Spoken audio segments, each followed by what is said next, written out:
Future Food Studio really started as a merger of my interests, my passions, and my skill set. So as a PhD in biomedical engineering, I really have a strong background in technology, but I've always been super passionate about food, having worked in food since I was a teenager.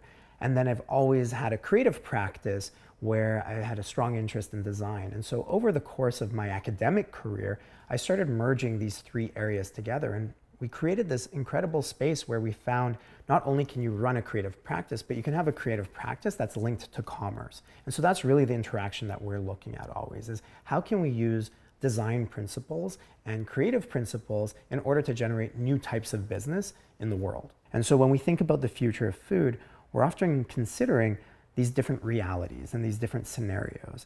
And so in a very reductionist way, we have to think, well, if we're not going to make the major changes and transformations we need in our behaviors today, we probably were going to have to deal with a very different reality in 2050 when we have 10 billion mouths to feed around the world, but we also have a very different climate in which to produce food, right? So we're at a real nexus at this moment in time where we can make the decisions that are necessary in order to kind of go down this pathway where we can have all the things that many of us attribute to what good food is, right? Whether it's organic, or it's diversified food, it has good, agricultural practices, and it's good for the environment.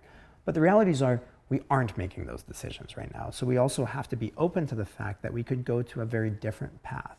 And that path really will be supported by technology. And that's not necessarily a bad thing, but it's something we have to acknowledge and accept. We are going to have 3 billion more mouths to feed on Earth, and we're going to have to feed them, but we're going to have to do that in an entirely different context than we do today. And so that does mean things like, rapidly evolving new types of crops. And, we might have to integrate gene editing technologies such as CRISPR. We really do need these strong considerations of lab-grown foods and lab-grown meats, because we might not be able to pasture raise livestock anymore. So these are very real issues. They're not just vague environmental questions of this moment. They're really going to set the foundation for how we can feed our populations 30 years from now. Every company at its core needs to understand that it's impacting the world at large. We're all in it together, and we do need to address the fact that the world is changing, and it's changing in ways that are going to be challenging. And from a business perspective, something we impress on everything we create is really this understanding of how does the business impact the world at large, right? So it's great to sell more things, but are those things going to detriment the world around us? This is the thing that scares me the most, 100%, is that when often we allow the bottom line to make decisions that impact beyond just the business. And we don't really consider how those fundamental business decisions are impacting, individuals, but more so the world at large.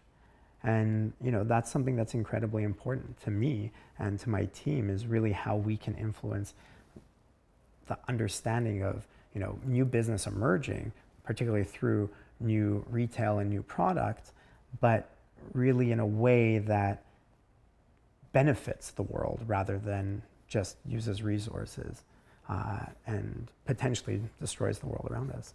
In the cross-cultural context, we've learned some fundamental facts about people that are not different wherever you are in the world.